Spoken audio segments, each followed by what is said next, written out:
السلام علیکم دوستوں، میں ناصر محمود گجر، مرکزی کنوینر آل پاکستان گجر ایسوسی ایشن۔ دوستوں میرے چینل کو لائک کریں، شیئر کریں، سبسکرائب کریں اور کمنٹس بھی کریں۔ گو کہ میں کوئی اتنا بڑا اینکر، اتنا بڑا تجزیہ کار نہیں ہوں، مگر ایک پولیٹیکل ورکر، سیاست کا ادنا سا طالب علم ہوتے ہوئے حالات پہ تجزیہ کرنے کی تھوڑی سی سکت رکھتا ہوں اپنی بساط کے مطابق۔ اتنا زیادہ پڑھا لکھا بھی نہیں، کوشش کرتا ہوں کہ اپنی لیمٹس میں رہوں۔ دوستو، پاکستان کا اس وقت سب سے بڑا گمبھیر مسئلہ جو بن چکا ہے وہ سیاسی عدم استحکام۔ سیاسی عدم استحکام کی وجہ انٹرنیشنل اسٹیبلشمنٹ کے ساتھ ساتھ ہماری مقامی ملکی ادارے، جس میں 3-4 ادارے شامل ہیں، ہمارا بڑا اسٹرانگ میڈیا کو کنٹرول کرنے والے ادارے، ہماری جوڈیشری اور ہماری اسٹیبلشمنٹ، ملٹری اسٹیبلشمنٹ اور سول اسٹیبلشمنٹ۔ کاش قاسم سوری کا اسمبلیاں توڑنے کا فیصلہ ہماری سپریم کورٹ واپس نہ لیتی تو یہ بحران شاید اتنا نہ ہوتا، مگر اس وقت ہمارے اداروں نے ان سے فیصلہ لیا یا انہوں نے اپنی دانست میں فیصلہ دیا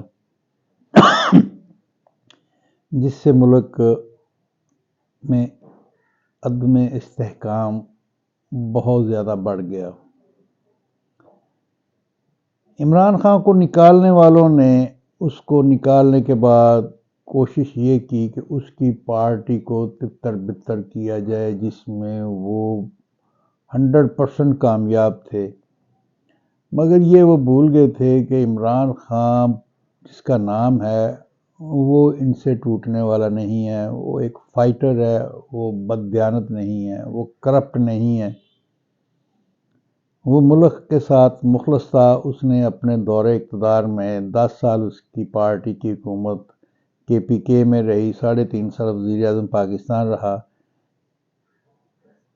اس صوبے سے اور مرکز سے اس نے کوئی فیکٹریاں نہیں بنائیں، کوئی جگیریں نہیں بنائیں، کوئی بنگلے نہیں بنائے۔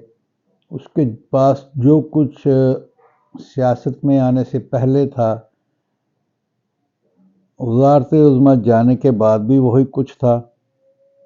اس سے کسی نے سوال کیا کہ یار تیرا گزارا کہاں سے ہوتا ہے؟ تو اس نے پھر کہا کہ جب بھی کہیں کوئی ایونٹ کرکٹ کا ہوتا ہے تو مجھے وہاں بلا لیا جاتا ہے اور مجھے اتنے پیسے مل جاتے ہیں کہ میرا آگے کوئی آنے والا جو ایونٹ ہے اس وقت تک میرا گزارا چلتا ہے۔ تو ایک بات تو ثابت شدہ ہے کہ وہ کرپٹ نہیں تھا، نہیں ہے اور انشاءاللہ آگے بھی نہیں ہوگا۔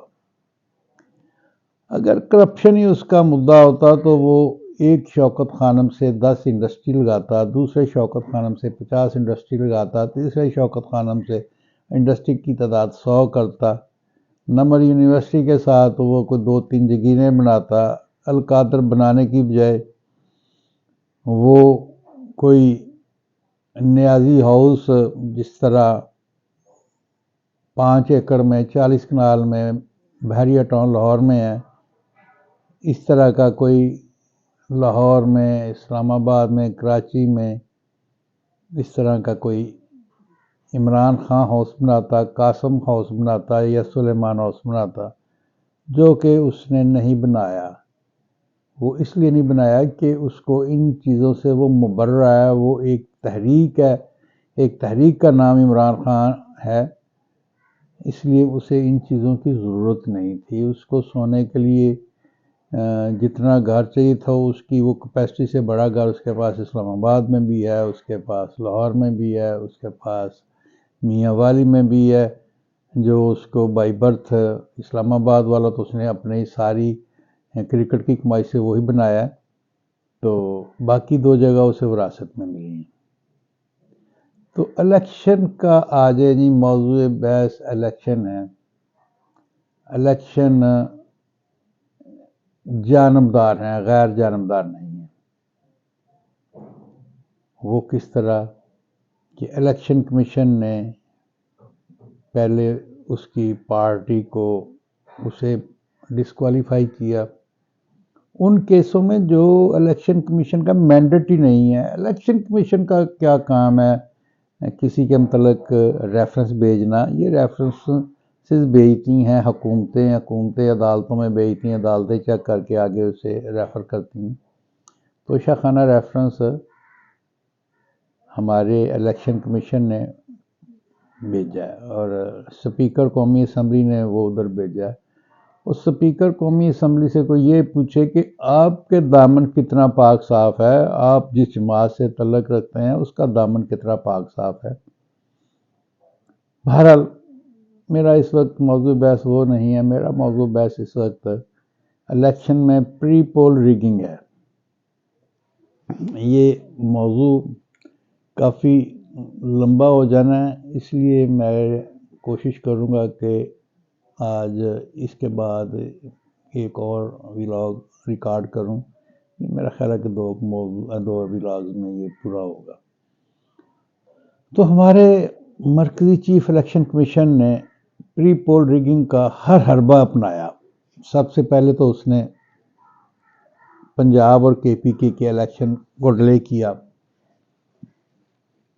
پھر جنرل الیکشن کو اس نے ڈیلے کیا. نام نہاد حلقہ بندیوں کی وجہ سے ساری عوام کو، سارے قوم کو الجھا دیا ایسی حلقہ بندیاں کر کے کہ حلقوں کے نام چینج ہوئے، حلقوں کی حد بندیاں چینج ہوئی.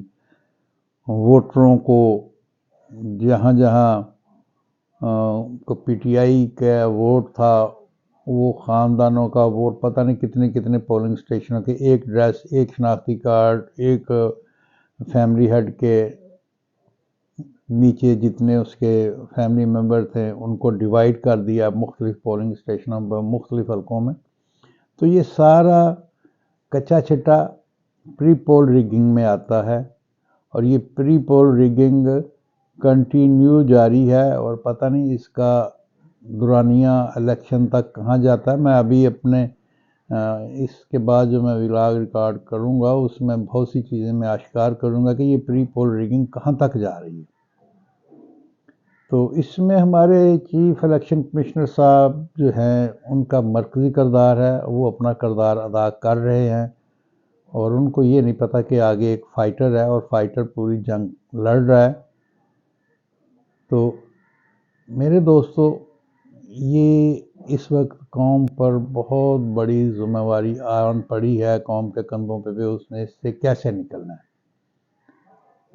دوستو میرا ولاگ میں یہاں ختم کرتا ہوں اور پارٹ 2 پہ آپ کو باقی معاملات پہ بھی بریف کرتا ہوں. خدا حافظ.